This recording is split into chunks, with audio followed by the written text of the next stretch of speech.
Welcome to another tech episode. So today I want to walk you through our buying process and the mindset that we had at the time. So I'm going to take you back to our old boat and discuss some of the pain points that drove us to move to another boat. I'm going to look at I'm going to compare the Neel 51 with a couple of the other boats that hit our radar and discuss how we found this specific boat. I'm then going to go a little bit into the experience of buying a boat that is foreign flagged and how we handled that process and what the complexities were. So the first thing I want to say going into this video is that there is no perfect boat. There is no ideal boat. No one can tell you this is the best boat to buy. Everyone has different needs. Everyone has different wants. There's the right boat for you that balances the different things that a boat provides, whether that be speed, comfort, looks, age, anything. If you're 6'6", bed length is going to be important. If you're 5 foot, probably not. But seriously, no boat's perfect. No boat's for everyone. So to me, the Neel 51 is the correct boat for us. It is the most ideal based on what's out in the market. So going back to Kelpie 1, Kelpie 1 was a Voyage 440. It was a 2000. It was a great little boat. When I say little, it was a 44-foot cat, so it wasn't that little. But in comparison, it was a very small 44-foot cat. I mean, go on to a Leopard 39 and you had more space than we had in the 44. But what it was light and fast. And the fastest we ever had was 14 knots for a good consistent amount of time. It was pretty much, I guess my best way of putting it is a Hobie cat that you can live on. At 8,000 kilograms, the thing's super light. It went very fast, but you did lose a lot for that. You lost a lot of space for the performance, and that's something we see in pretty much every performance boat out there, is that it's a trade-off of space and weight for performance.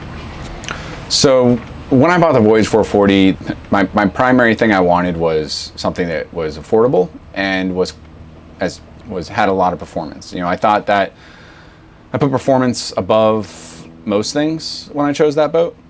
So if we take a look at the outside cockpit, it's sufficient. One thing that we would have liked different and we were looking for in a new boat was a double helm seat, somewhere we could sit together on watch. This boat didn't have that. So we would, someone would be sitting down at the table, someone else would be sitting up at the helm position looking out. It was fine, it worked, but that's something that we wanted to change. All right, so going in the saloon of Kelpie 1, we can see that, we had a very good sized kitchen, no complaints there. And then on the other half of it was a couch and a table, seating area. We had a TV there and a rear facing helm position.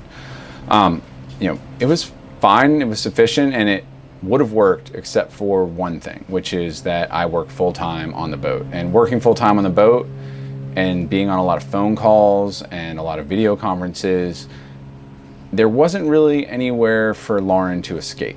Looking at the owner's berth in a Voyage 440, there's a standard queen size bed. It is over the bridge deck, so because the Voyage 440 has very thin hulls, they had to put the bed over the bridge deck in order to be able to fit a decent sized bed. You'd probably just have a tiny single if that wasn't the case. It didn't give you much headroom when you were in that position. Having the hatch above the bed was amazing. It created a ton of airflow. Ideally, going into another boat, we would prefer something where we had a lot more headroom, where we didn't have to climb over each other. Not that it was a deal breaker. We lived on the boat for a year, but just something that would be ideal. So looking at our old boat, the Voyage 440, the biggest thing that really caused the move was just me working. If I didn't have to work, it probably would have been a lot different.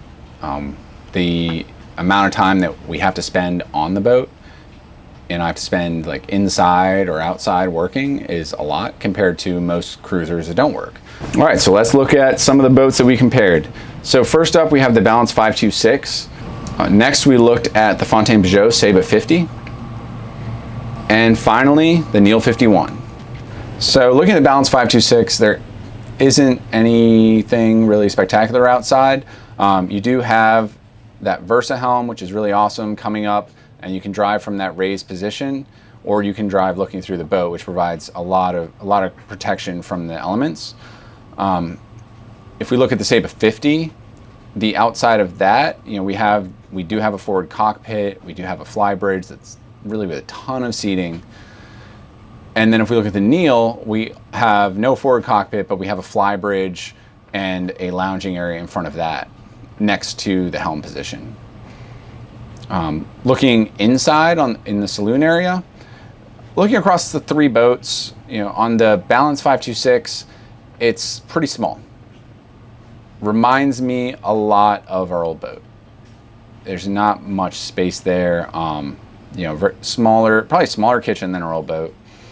It does have the forward helm position, which I like. I found the aft-facing helm position, not to really be a helm position. It was more a desk to collect things.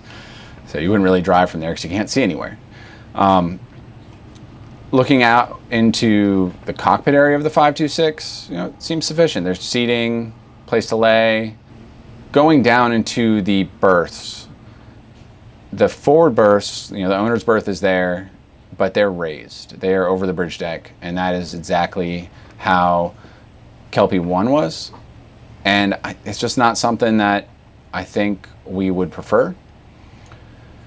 There seems to be a lot of storage space in the owner's cabin. It's a pretty large area, large shower, large. Look at the Saba 50. The inside is nice. It has a pretty large kitchen.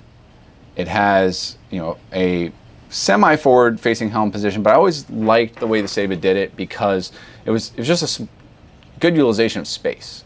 You have the couch, is a little longer, and then you sit on the side of the couch into the nav station, and I do really like that. The couch was very, very comfortable on the Saba. The outside area, tons of seating. You have the lounging area across the back. You have the table in the cockpit, and you have a seating area off to the other side from the table. Downstairs in the Saba, you have beds that are accessible all the way around. They're not, well, the forward ones might be over the bridge deck, but the aft ones are not, and that's really what I care about anyways, because it's only Lauren and me. The Maestro suite has a nice desk, somewhere I could work, and that was really a big consideration for that boat. And then going over to the Neel, it's massive. Like, the kitchen is the size of my kitchen in my condo. You have a forward-facing nav station with a massive desk that is backed by a wall. That's really important for me because I work from home. Well, I work from the boat. So working from the boat, I need somewhere I can do video calls. And that was always a challenge on the Voyage 440, was that I never could find a wall. There was actually one time where I actually made a wall behind me with like some board or something I found, just so I'd have somewhere where I could take a video call that was important. So you have a different sleeping arrangement. The Neel, the owner's berth is upstairs, and I think this is just awesome. On the Voyage 440, when we were in rough seas, or when we needed to sleep, when we weren't on watch and we were taking shifts, the preferred place to sleep was honestly on the couch upstairs, because it was a lot quieter and more comfortable than being in the berth. Looking at the inside saloon seating area, it's a very large couch. You can get a table that goes up and down, and then the biggest thing is having that cockloon, so you slide all the doors on the back of the boat over, and the outside cockpit becomes part of the saloon and just opens the boat up, and it just feels really massive. Going below, this is another place where Neel really is different. One, there's 3 hulls. That's definitely something to consider. In each AMA, you have 1 bed and 1 head. This chart shows 2, but those forward areas are more for storing sails or your fenders and things like that. In that center hull, it's a very large hull, but as you can see, only about probably a little over 1/3 is used for accommodations. So in the front of the center hull, you have a nice V-berth bed. You have a dry head with a nice shower. And then behind that is where the real magic happens. So behind that, you have a tech room that is enormous, where you can access everything. So water, electrical, you have storage. Behind that, you have the engine in its own room, and you can walk around the engine. You have 6 feet of headroom, and I could literally rebuild that engine where it sits. So that's, looking at the layouts, that's definitely was one of the biggest sellers for us. So looking at the three boats from a standpoint of comfort and living accommodations, balance is definitely on the bottom of these charts. The Saba and the Neel are pretty close. The Saba does have a little more outside comfort, you know, outside areas. It has that forward cockpit, which I think is interesting. But I still give comfort to the Neel. Having the upstairs cabin for the owner just seems so much better. It's so smart. Also, that cockloon just opens it up. And then, you know, from an accommodation standpoint, somewhere to work, the Saba's desk looks like it would do the job, but I have to be down in a hall, and that is nowhere near as nice as the Neel, where I can sit in a forward position looking out through large glass windows at what's around us instead of feeling trapped in a cave. So now let's look at a couple of polar charts for these different boats. So looking at, I'm going to look at 70 to 90 degrees, just like what the speed range is within the manufacturer's polars. Note that polars are very ideal, so don't expect your polars. But let's just go through, just for comparison, looking at 6 knots between 70 and 90 degrees, you have the balance coming in at 6.25 to 7.25 knots. The Saba coming in at 6 to 6.25, and the Neel coming in at 6.5 to 7.25 according to the polars. So actually, you have the Neel coming out the fastest in that low wind range.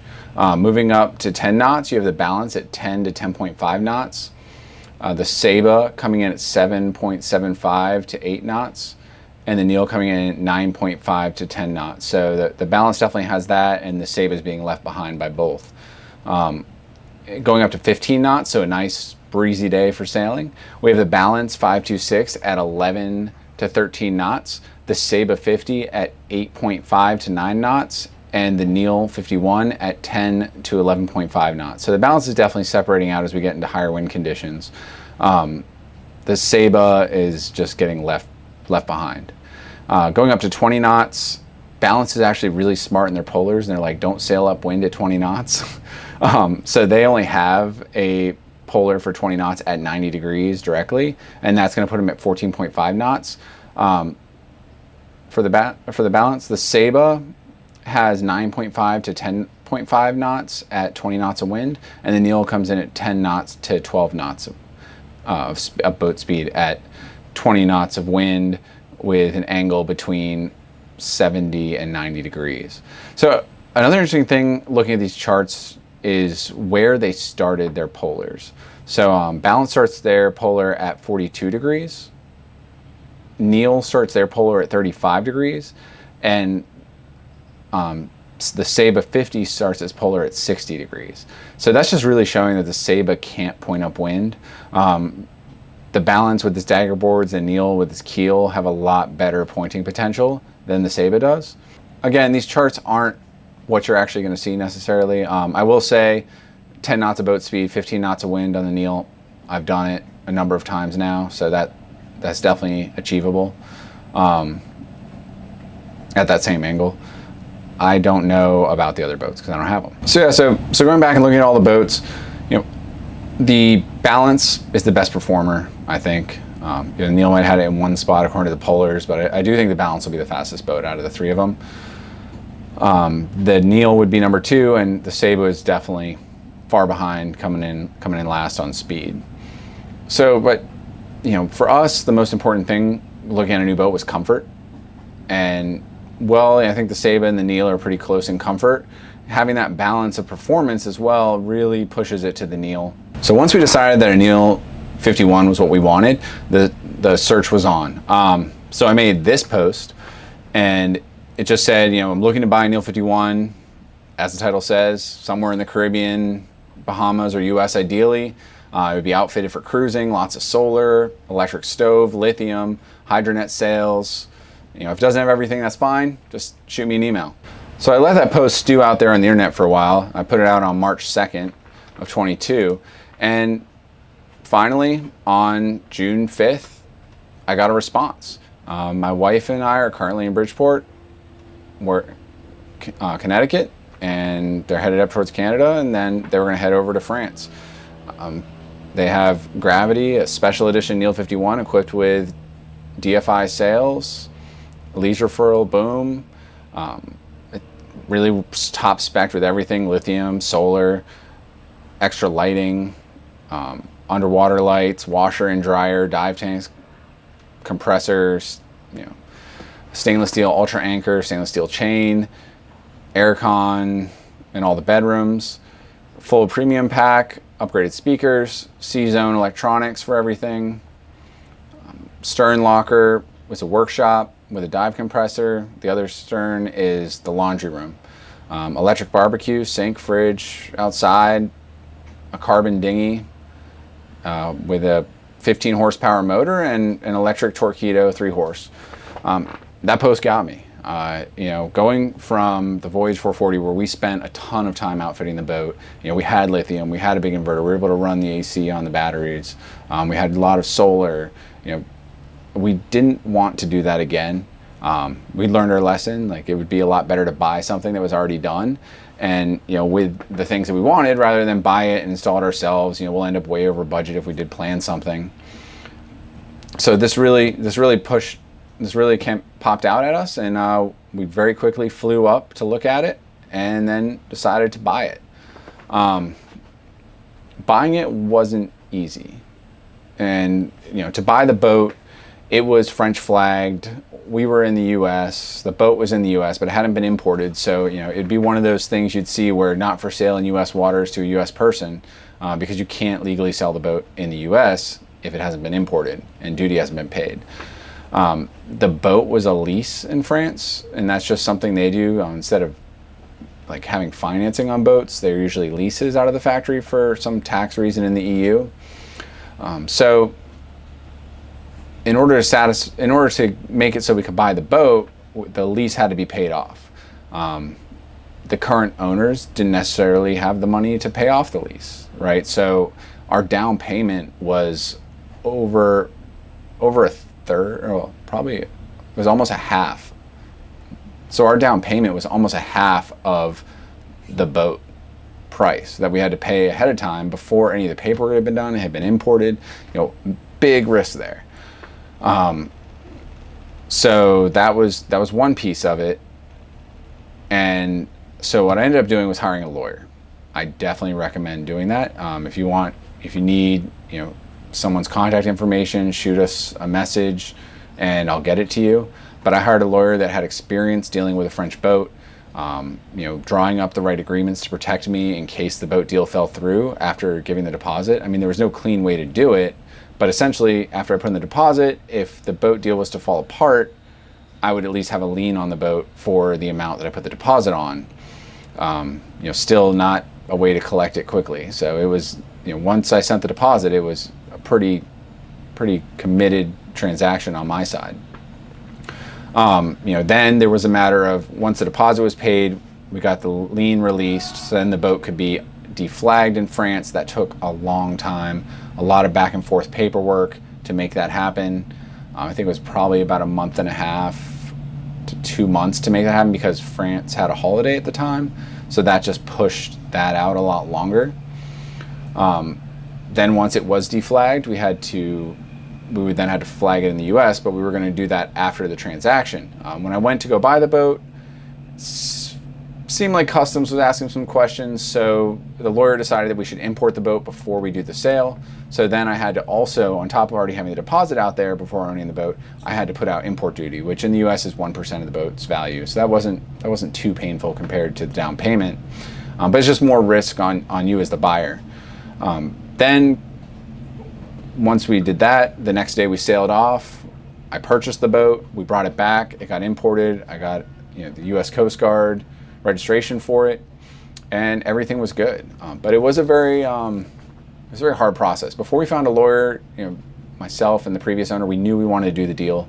We just didn't know how to make it happen. We did a lot of research, we were trying to figure it out, and we really had to involve the professionals. And that's my biggest advice. If you want to buy a boat that is foreign flagged, one, you're gonna have to be willing to take on risk yourself, most likely, and there's just no way around that. Like, it's going to be a higher risk transaction buying something that is not flagged in the U.S. if you're a U.S. citizen and you're trying to put it in the U.S. So you're gonna take on more risk. And the other thing is, you need the professionals. There's a lot of paperwork. There's a lot of things that need to occur that you're not going to know about, and could potentially put you in a bad spot. So I hope you found that helpful. I hope you understand why the Neel was a good boat for us. I hope you have a little bit of an idea of how to think about boats and what is ideal for you. Again, not saying the Neel is perfect for you. No boat is perfect. A boat is only right for the person that's buying it, and only you can know what you really need. And then again, if you go into a foreign transaction, get a professional. And so let me know if you like this. If you have other questions, I respond to pretty much every single comment that you put down below, so don't be afraid to ask.